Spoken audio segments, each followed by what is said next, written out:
Halo Sobat Maya, apa kabar kalian semua? Semoga aja seperti biasa ya, selalu sehat, selalu bahagia, dan makin sukses. Sebentar lagi bursa kita akan kedatangan saham yang saat ini lagi hype banget.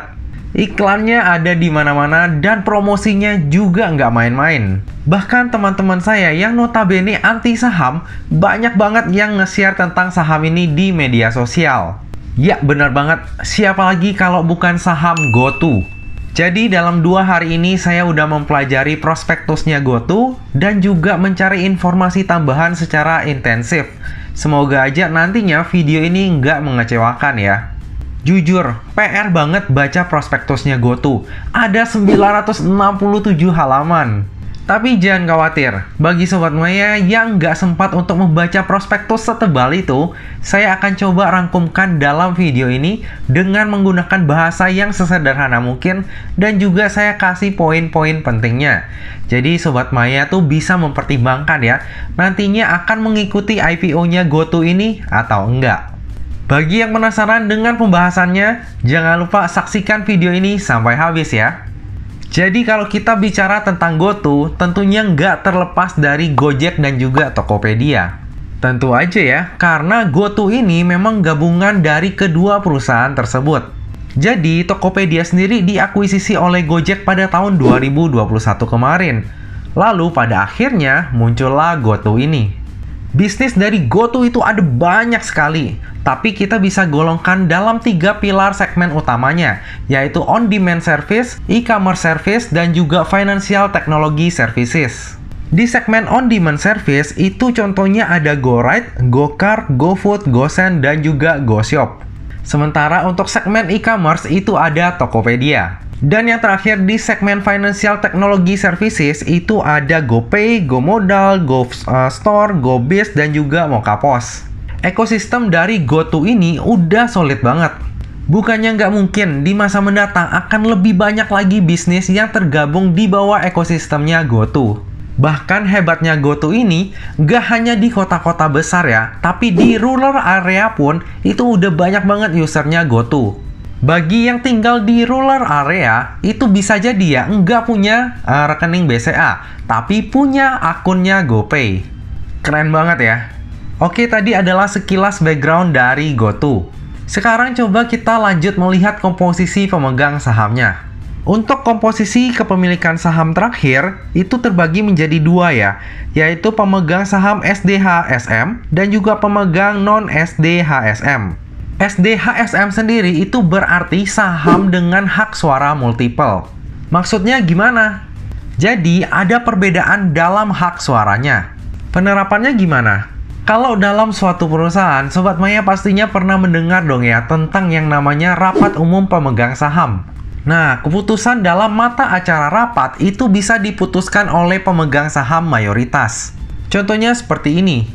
Ada pemegang saham A yang memegang sebesar 51% porsi kepemilikan saham di sebuah perusahaan. Hal ini berarti si A adalah pengendali dari perusahaan tersebut. Mau 49% pemegang saham lainnya enggak setuju terhadap mata acara rapat, tetap aja enggak bisa mengubah keputusan dari si A. Dalam konteks IPO GoTo, jika Sobat Maya perhatikan ya, untuk pemegang SDHSM itu adalah yang punya kepemilikan saham seri B. Rasionya sendiri itu adalah 30:1 untuk saham seri B dengan saham seri A. Artinya, pemegang SDHSM ini akan punya hak suara jauh lebih banyak dibandingkan dengan pemegang non-SDHSM. Tujuannya agar pemegang saham seri B dapat secara efektif menjaga kelangsungan pengendalian dan arah strategis perusahaan. Struktur ini biasanya juga disebut dengan dual class voting. Bisa kita lihat di sini, yang memegang saham seri B itu hanya ada 5 ya, yaitu Andre Sulistyo, Kevin Alwi, William Tanujaya, Melisa Siska Juminto, dan juga PT Saham Anak Bangsa. Sementara pemegang non-SDHSM ada listnya di sini ya, termasuk Bapak Garibaldi Thohir. Lalu di bagian yang lain-lain ini, itu termasuk juga Telkom, Astra, Temasek, Google, Tencent, dan lain-lain. Skalanya yang udah jumbo banget lah pokoknya. Dalam IPO-nya GoTo ini ada skema lock juga ya. Jadi untuk saham seri B itu dilarang untuk menjual kepemilikan sahamnya selama 2 tahun sejak Gotoh listing.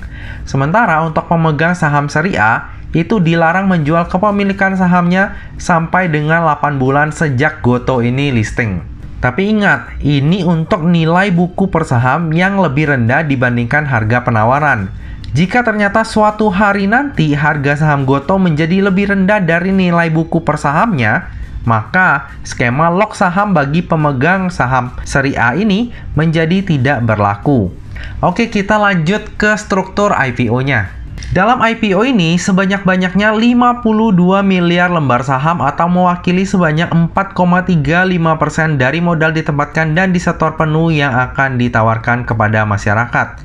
Harga penawarannya sendiri berkisar antara 316 hingga 346. Sehingga dana yang akan diraup dalam IPO ini adalah sebanyak-banyaknya sebesar 17,9 triliun. Gotoh juga menawarkan special offering kepada konsumen dan juga seller yang berada dalam ekosistemnya Gotoh, yaitu berupa fixed allotment. Bagi yang belum tahu, fixed allotment ataupun penjatahan pasti itu adalah mekanisme penjatahan di mana misalnya nih ya, kalau misalnya kita pesan 100 slot, maka penjatahannya juga akan dapat 100 slot.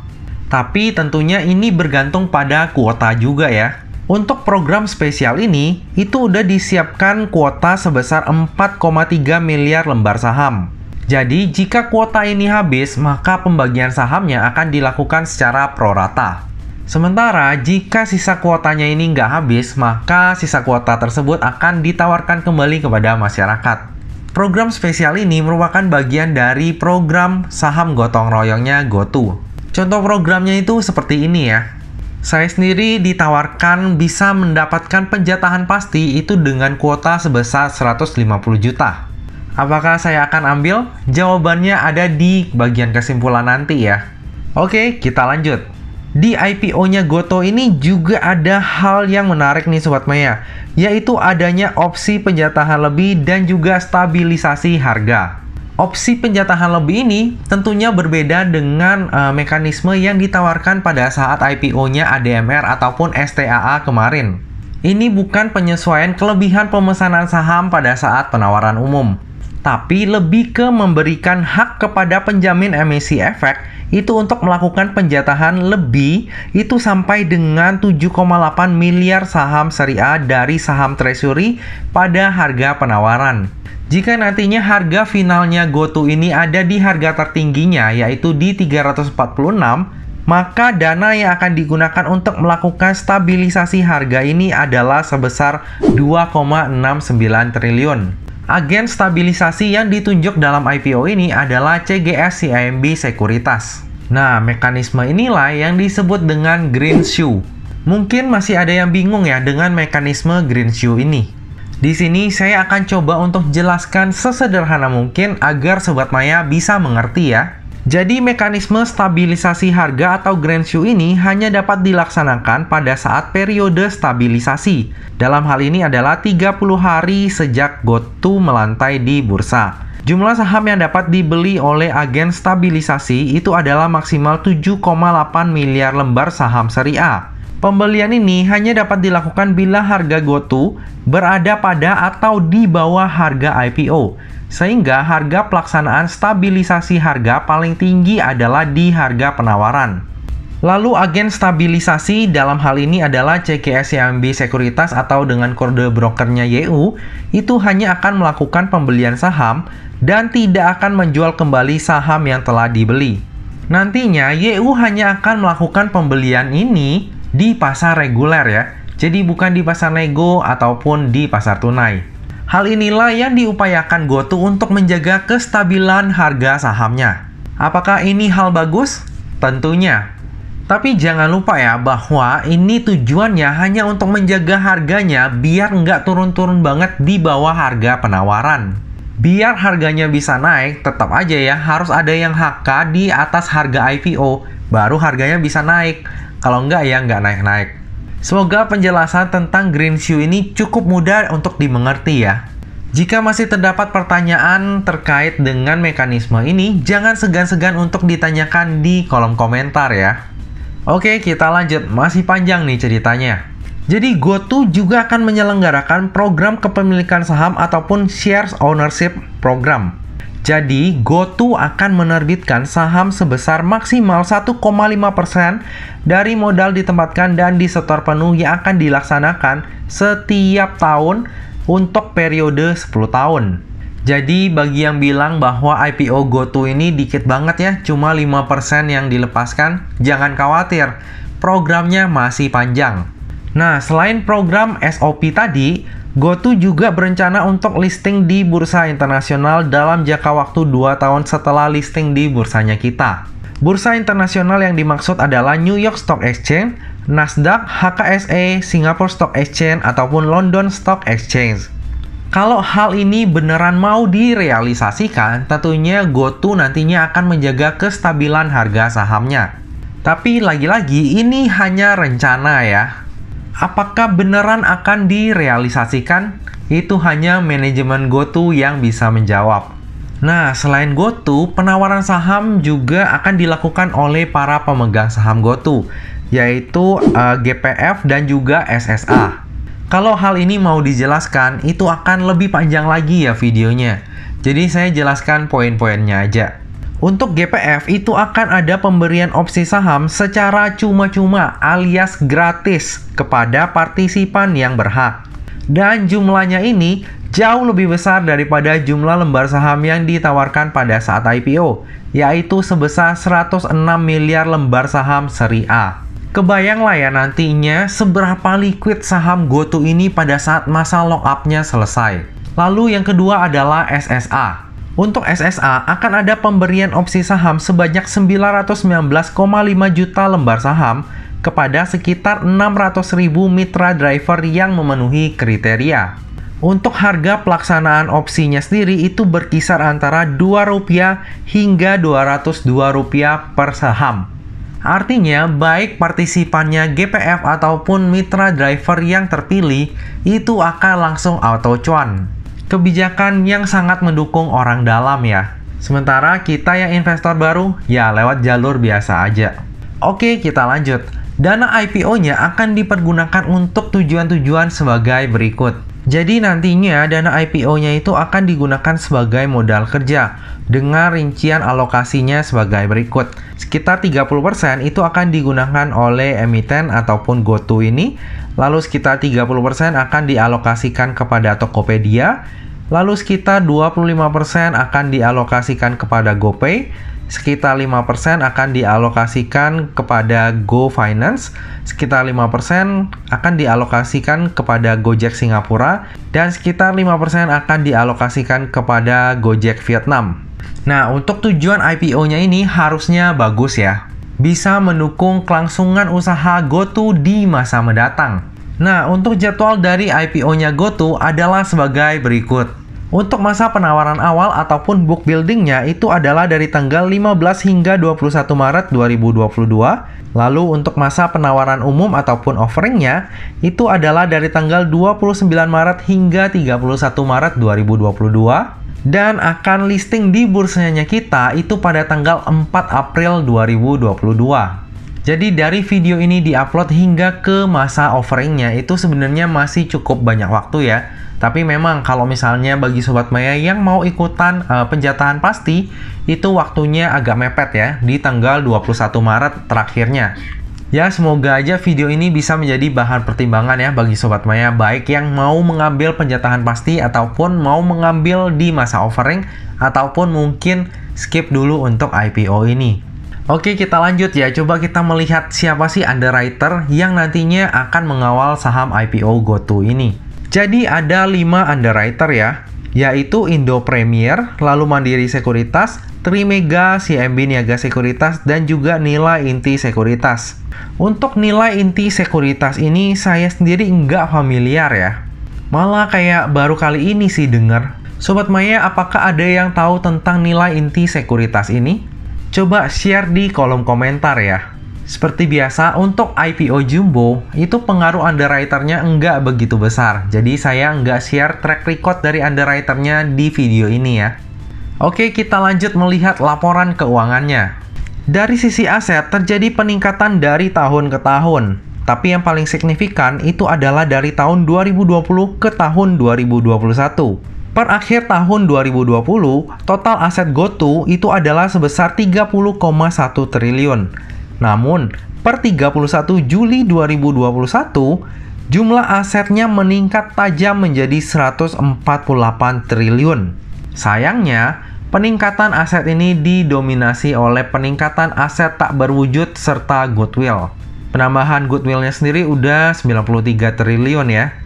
Dan ini adalah hasil dari akuisisi Tokopedia hampir 5 kali dari nilai bukunya Tokopedia. Dengan peningkatan aset yang signifikan seperti ini, maka ekuitas dari GoTo ini juga pastinya akan meningkat secara signifikan. Kita lanjut melihat dari sisi liabilitasnya. Dari sisi liabilitas cenderung naik dari tahun ke tahun ya. Per 31 Juli 2021, total liabilitasnya ada di 17,6 triliun. Secara likuiditas sih lebih dari cukup ya, nggak ada masalah. Saldo kas dan setara kasnya ada 20,4 triliun dan fasilitas pinjaman yang belum digunakan itu ada sebesar 357 juta USD. Lalu GoTo juga telah mendapatkan dana tambahan dari penerbitan saham baru setelah 31 Juli 2021 sebesar 40,7 triliun. Jadi aman banget untuk sisi likuiditasnya. Oke, kita lanjut ke laporan ekuitasnya. Dari sisi ekuitas, jelas terjadi peningkatan yang signifikan ya. Peningkatan terbesar itu terjadi di tahun 2021 karena adanya tambahan modal di setor. Di sini kita juga bisa lihat ya, bahwa hingga saat prospektus ini dibuat, GoTo itu udah mengakumulasi kerugian sebanyak 65 triliun. Jumlah yang fantastis ya. Mengenai hal ini, ada yang lucu di prospektusnya GoTo. Jadi GoTo ini jujur banget, ada statementnya yang berbunyi seperti ini. Perusahaan telah mencatatkan rugi bersih sejak didirikan dan perusahaan mungkin tidak dapat mencapai profitabilitas.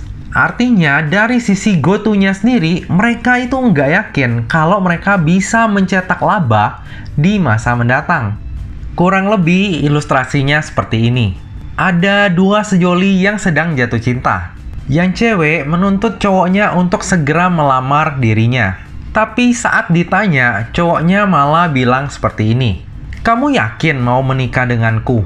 Di dunia ini, aku nggak punya apa-apa. Hanya kamu satu-satunya yang aku miliki. Si cewek yang sedang mabuk cinta ini malah berpikir bahwa, aduh so sweet banget cowokku ini. Cuma aku satu-satunya yang ada di hidupnya dia.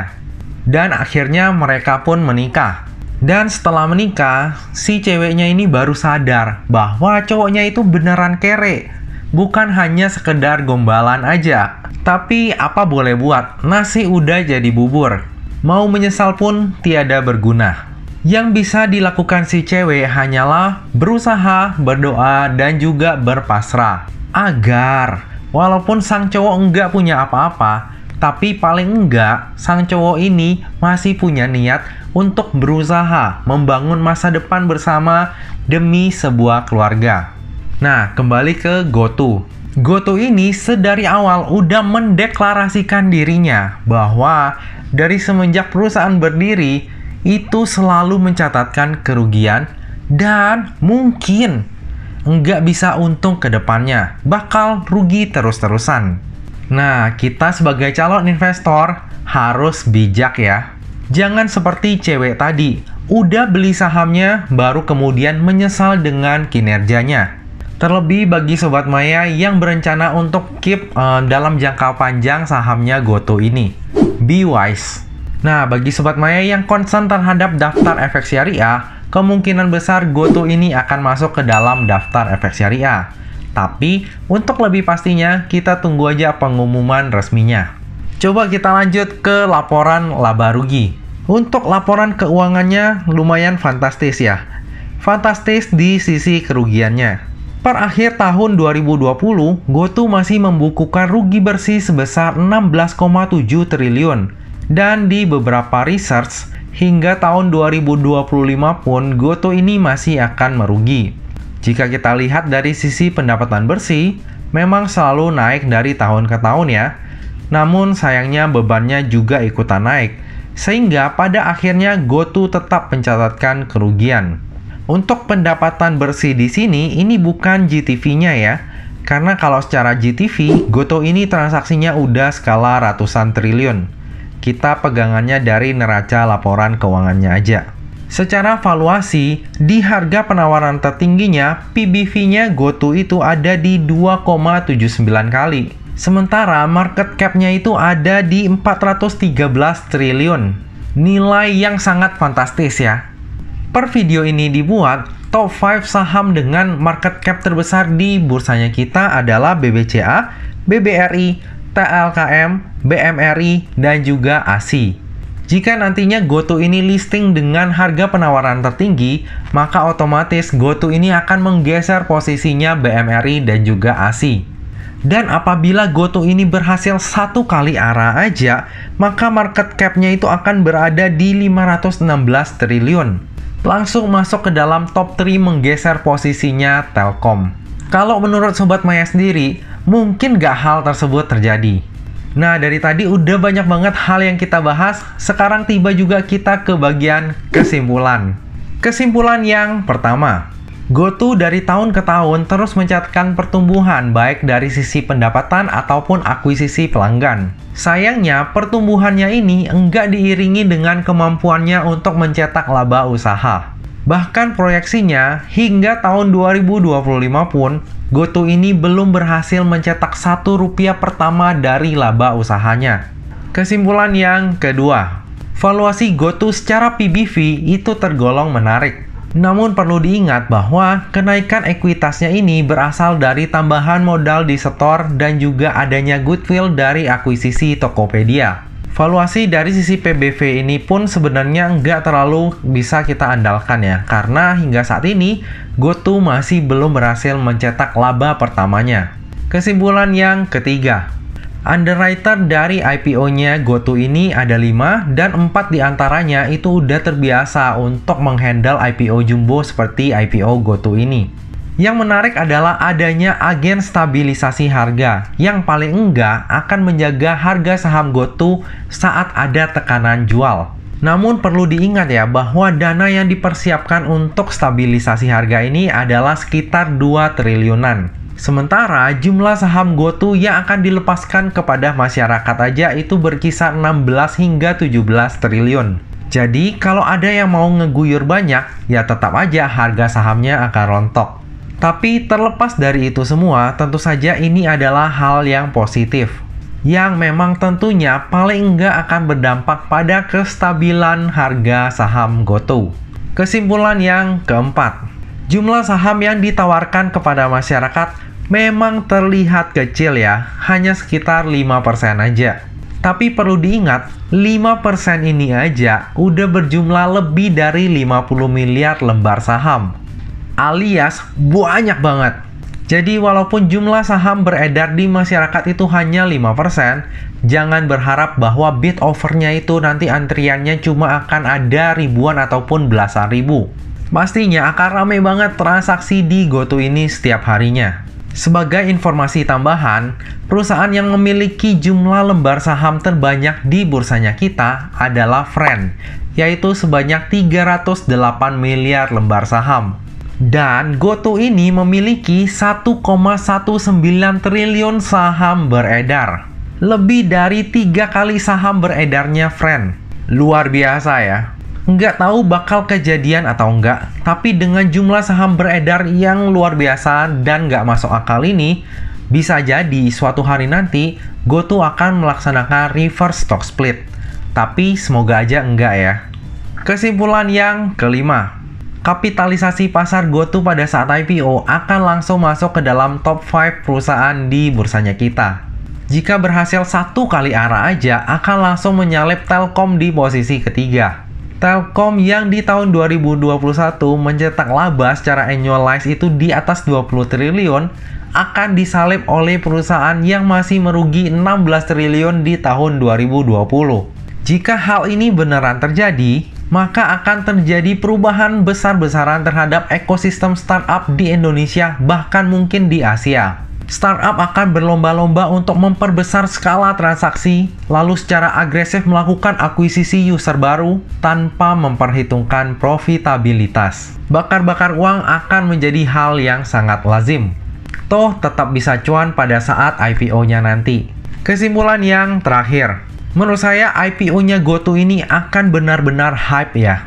Akan banyak sekali retail yang ikutan IPO-nya GoTo. Iklannya ada di mana-mana. Lalu digembar-gemborkan juga growth projection-nya. Lalu channel untuk membeli saham IPO-nya GoTo ini pun dipermudah. Bahkan seperti yang saya tunjukkan tadi kepada Sobat Maya, untuk usernya Tokopedia ataupun Gojek, itu dimanjakan banget dengan adanya fasilitas fixed allotment. Saya sendiri sebenarnya nggak terlalu aktif pakai layanan Gojek. Tapi untuk layanan Tokopedia, udah nomor satu lah buat saya. Saya yakin suatu hari nanti GoTo ini akan menguasai pasar. Tapi kita juga tetap harus realistis ya. Kita nggak pernah tahu kapan hari tersebut akan datang. Hingga saat ini, perusahaannya masih rugi itu besar banget. Dan jumlah saham beredarnya pun terbanyak di bursanya kita. Untuk angkat saham seperti ini, itu nggak gampang. Walaupun seperti itu, tapi saya tetap yakin ya bahwa para fund manager tetap akan memasukkan GoTo ini ke dalam salah satu portofolionya mereka. Selain karena GoTo ini berada di sektor teknologi, tentunya pergerakan harga saham GoTo akan mempengaruhi pergerakan harga IHSG. Nah, dengan berbagai pertimbangan tadi, seperti pada IPO yang lain, saya akan memanfaatkan momentum IPO untuk mendulang cuan. Kalau misalnya di hari pertamanya listing itu memang turun, saya nggak akan ragu untuk langsung jual. Tapi paling nggak resikonya itu jadi lebih terukur karena ada mekanisme green shoe. Jadi kemungkinan kecil lah ARB bisa terjadi. Tentunya kalau naik, saya akan take profit sesuai keserakahan saya saat itu. Kalau misalnya emang udah nggak kuat naik, ya akan langsung saya jual. Tapi yang namanya saham, terlebih saham IPO, itu nggak pernah luput dari yang namanya resiko. Jadi pastikan Sobat Maya melakukan order dengan resiko yang siap untuk Sobat Maya tanggung ya. Bisa aja pendapat saya ini berubah jika ada hal-hal tidak terduga yang terjadi. Misalnya perubahan prospektus, kasus hukum, dan lain sebagainya. Lebih lengkapnya tentang pemesanan saya akan saya post di tab community pada saat masa offering ya. Oh iya, karena saya akan melakukan pemesanannya pada saat masa offering, maka saya nggak akan memanfaatkan fasilitas fixed allotment yang udah diberikan oleh Tokopedia ataupun Gojek. Nah Sobat Maya, demikianlah video pembahasan saham IPO GoTo. Semoga video ini dapat bermanfaat untuk Sobat Maya dan dapat menjadi bahan pertimbangan nih. Apakah nantinya Sobat Maya mau ikutan IPO-nya GoTo ini atau enggak? Ingat, jangan FOMO. Pertimbangkan baik-baik alasan Sobat Maya membeli saham GoTo ini. Apakah hanya untuk mengejar momentum jangka pendek atau memang mau hold lama karena percaya terhadap masa depannya GoTo?